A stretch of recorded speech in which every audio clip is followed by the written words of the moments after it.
Now there are 3 of these babies being used, and the Lord is replacing each one of them. Here's an N right here, first one. This is in all your heart in English. Okay? This is in all your soul. Whoops. My mouse goes crazy when I don't have enough space. Okay? Let me do it. It doesn't. There. That's in all your soul. In. And this is the third in all of your thinking, faculty of thinking, the actual function of thinking. Okay? We're going to cover the thinking thing last. I just want you to notice that here's an N, and here's an N, very clever, and here's an N, Trinity, okay? Trinity play. Always the Trinity play, everywhere you go. They do it with pronouns, they do it with prepositions, okay? But here it's ek, it's EXC is when you have a fronting, heavy breathing vowel sound. Okay, you got it outside here, outside here, outside here. So the Lord is deliberately replacing the 3 X that are out of with 3 N's inside by means of. Now why is that? Because in the Old Testament he was out from. He wasn't there yet. In the New Testament he's on the earth, and everything's going to be in Christ from that point onward. It's a play on him being incarnate. Greek is this sophisticated. And you can talk to anybody who's a scholar of Greek literature, and they love these word games. The Lord is playing a word game by switching the preposition, because this is a very famous commandment. I mean, it's the first commandment. Everybody knew it by heart, and he's playing on it in the Greek. This wordplay wouldn't work if he was playing on the Hebrew. Okay? He's expecting you to know the Greek word for word, or else this won't be funny. It's like the difference between Windows and Windows. Alright? If you don't know that Windows is a program and I spell W-I-N-D-O-Z-E, you won't know what I'm talking about. By the same token, if you don't know that this is in Greek that he's playing on, this change here wouldn't make any sense. Okay? It wouldn't have the punch. Right? So you got a conversion of ek 3 times. Where was the first one up here? To N 3 times. Otherwise the wording is exactly the same. I mean, look at it. Right? The only thing that's different here until you get to dianoia is the fact that he switches from ek to N. From outside to inside.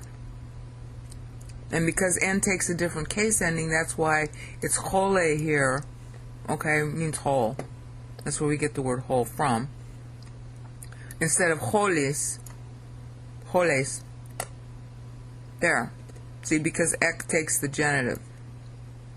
Okay? Whereas N can take a number of cases. In this case, it's taking the dative.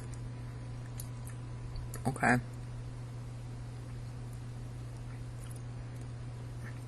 Now, I think, well, I don't want to get sidetracked. Okay, so that's the only difference. When you're just changing the case because it goes with the preposition, then you don't count that as a difference. Okay, but you do count this as a difference. Alright? Let me get it so that you can see this.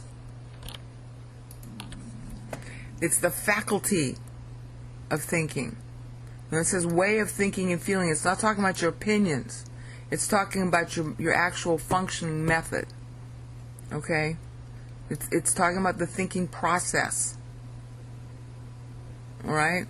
And that's in Thayer. You can look it up in Bauer-Danger. There isn't going to be all that much different. I like Thayer because he aims at the etymology first, like the Bible does. Okay, but that's very different from this word. This is dunamis. I mean, the plain old word is for power. Okay, power is really the idea of it. Ability is even more. Okay? So, wait a minute now. That's a big change. I mean, it's pointed. Do you see how pointed it is? We went from ek to N, And now we're going from dunameos, that's the genitive, okay, because that goes with, because it's all part of the same phrase, all right, dunameos, to dianoia. You see, if he wasn't playing on the Greek, that wouldn't be funny. He's going from one D to another D, okay? You're going from doing it yourself, dunameos, to divine doing it. Okay, all your thinking. And how do we know it's divine doing it? Because it's all, see this? All your thinking. You can put all your strength into something, and it'll last as long as your strength lasts. But honey, you can't even try to put all your thinking on God or anything else. You can't do it. Your brain is constantly getting hit with all kinds of thought. Your brain is constantly going into every direction. So we got a command we can't execute. Of course, they couldn't execute this command in the Old Testament either in their strength. All right? But with strength, it's like for the, as long as the strength lasts. Okay, but you're always thinking. You're always thinking something. How are you going to bring every thought into captivity? 2 Corinthians 10:5. How are you going to do that? So you see, it's an upgrade. So when he's going from all your might to stupid American English speaking people, all your might sounds like it's better or more than just all your mind, because all you're doing is thinking. No, it's not all your mind. That's a mistranslation. And of course the KJV mistranslated it, and everybody copies the KJV. It's all your thinking. All of your thinking. Faculty of thinking, honey. Every single thought you have, 2 Corinthians 10:5. That's an upgrade. And that's what Christ did.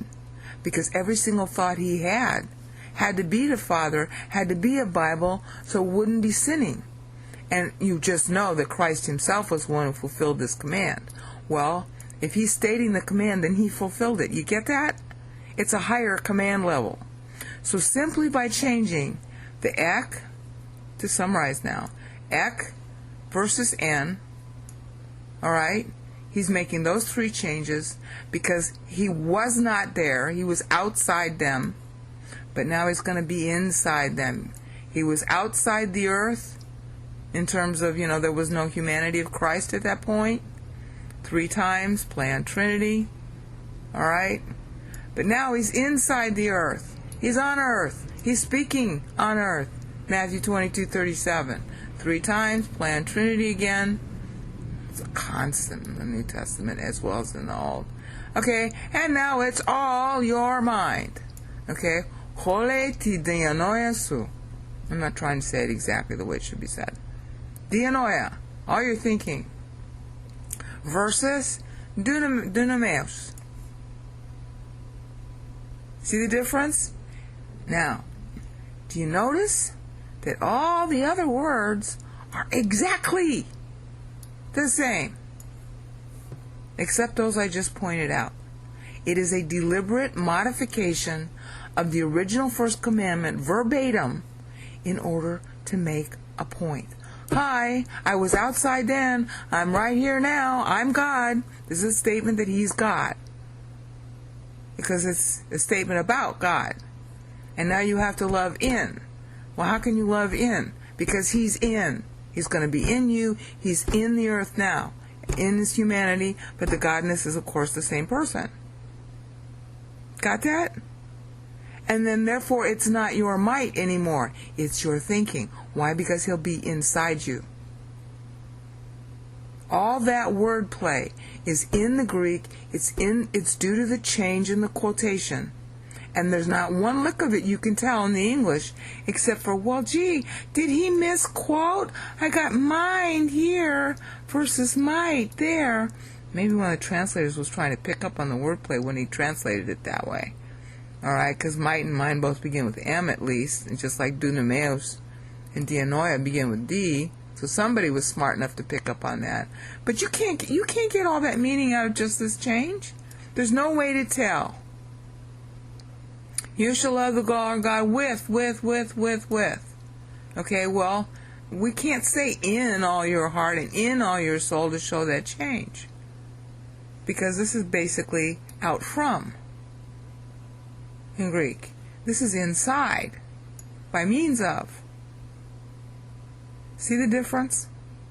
And honey, if after you see this first commandment, you think that a translation, and especially the KJV, is good enough, you need to have your head examined.